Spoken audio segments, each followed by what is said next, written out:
अस्पताल neuro surgeon, अमान hospital doctor neuro surgeon. लो जी देखते जाएं, हैं आप देखें। हाँ जी आ जाएं जी, लो चेक करें। लो जी लो फालज का इलाज कर रहे हैं जनाब। ये ब्रेन में वहाँ पे आ गया जनाब, उनके ये मसला आ गया।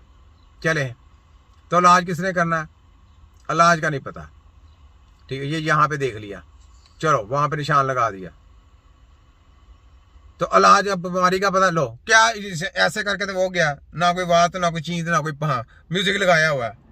ठीक, ये बातें सुने सारा पेशावर के लोगों, जागो जागो, ये सब माफिया है, इनके चक्रों में ना आए। ये ले ये सुने। जो प्राइवेट मेडिकल कॉलेजेस वाला इशू है ना, देखिए थोड़ा सा मैं इसका बैकग्राउंड आपको बता दूं। इस वक्त पाकिस्तान में 118 प्राइवेट मेडिकल कॉलेजेस हैं। टोटल जो मेडिकल कॉलेजेस हैं हमारे पास वो 184 है। 184 मेडिकल कॉलेजेस हैं, उनमें से 118 प्राइवेट मेडिकल कॉलेजेस, बाकी सरकारी। 118 प्राइवेट है और बाकी सरकारी मेडिकल कॉलेजेस हैं। पाकिस्तान में हर साल तकरीबन 90,000 से 1 लाख बच्चा एडमिशन लेता है मेडिकल MBBS में और BDS में, दोनों प्रोग्राम में। प्राइवेट मेडिकल कॉलेजेस में जो बच्चों की तादाद है ना, वो तकरीबन 50,000 से 55,000 सालाना तकरीबन होती है। यानी कि इस साल 2024 में को 50 से 55,000 बच्चों ने प्राइवेट मेडिकल कॉलेजेस में एडमिशन लिया है। तो मैंने कैलकुलेट किया, अच्छा इनकी फीस का मामला है ना असल, तो पेरेंट्स क्यों परेशान है कि फीस बहुत ज्यादा चार्ज करें। पहले तो फीस स्ट्रक्चर बता दूं आपको। जो PMDC है इसने कुछ कैटेगरीज बनाई हुई है। Pakistan medical and dental council, Pakistan medical and dental council जो रेगुलेटर है, इसने कुछ कैटेगरीज। रेगुलेटर माफिया यानी पंजाब डेंटल काउंसिल है जो इनको अथॉरिटी देती है। तो जनाब क्या ना लेते हैं कि पैसा क्यों उन्होंने ज्यादा रखा हुआ है, ताकि लोग भरमार करें आए और हमसे गत्ते लेके जाएं और लोगों का दिया पांचा करें। ठीक है, यानी जली माफिया फैलाया गया, जली माफिया। और इसके पीछे हैंडल कौन है? HEC वाले, ये डेंटल वाले, फिर पंजाब हेल्थ वफाक है, सारे कच्चे कट्ठे। जब आप उनका निचोड़ निकालेंगे ना तो कट्ठे एक PDM टोला बनेगा। PDM टोला जो आपकी सेहतों का खिलवाड़ करता है। ठीक, यानी कहने का मतलब इतने पैसे लेके अब बच्चा, वो उसने पैसा दे दिया, वो तो आपको मरेगा ही ना। उसने कहा मैंने इतना पैसा दिया, मैंने तो अब लोगों को लूटना ही है। उसको समझ नहीं, क्योंकि इलाज करना तो उसको आता ही नहीं। इलाज तो नहीं उसने सीखा, उसने तो किताबें पढ़ी, किताबें पढ़ के डेड बॉडियों की स्टडी फंक्शन याद करके सारा कुछ आ गया। ये दवाई इस काम के लिए, ये दवाई इस काम की, सेलमैनी सीख के आ गया। अब सेलमैनी सीख के आ गया, उसने लोगों को तीजा पंचे करना, उसको समझ ही नहीं कुछ कि इलाज होना कि नहीं होना। उसका मेरे पास नहीं है, जाए दूसरे डॉक्टर के पास चले जाए। उसने जाकर बड़ी सेलमैनी करनी शुरू कर दी, उसने ये दवाइयां छोड़ दे दूसरी कंपनी के लिए। तो ये जनाब कंपनियों को चलाने वाले एजेंट हैं, सेलमैन। लेकिन समझ सेलमैन तैयार किए जाते हैं इतने के कॉलेजेस जिनको ये डिक्लेयर करते हैं वो लेते हैं 12 से 13 लाख सालाना, 1 साल की फीस बच्चों से। उसके बाद ये फिर A ग्रेड पे आते हैं, उससे वो उनकी फीस होती है तकरीबन 20 लाख 22 लाख रुपए तक की फीस होती है।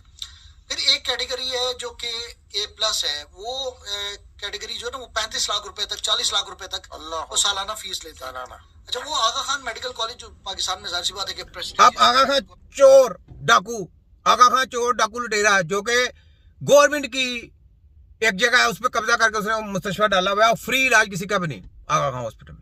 साहब लगा लें, ये साहब लगा लें किस तरीके से चोरी की जाती है। और नाम डाला आगा खान हॉस्पिटल। उनको कहें कि आए जरा ट्रीटमेंट करके दिखाएं। क्यों आगा खान? अपने बड़ों को बुलाओ जिनकी तुम गुलामी करते हो, बुलाओ, उनके साथ मुकाबला करो। क्या होगा तुमको? लोगों की हेल्थ का ख्याल करो और ये गंदे जो काम है ये बंद करो। लोगों के अंदर से पार्ट्स निकाल के बेचने हैं, अंदर से सर्जरी करते नहीं। बड़ा काला धंधा चल रहा है जी कराची में।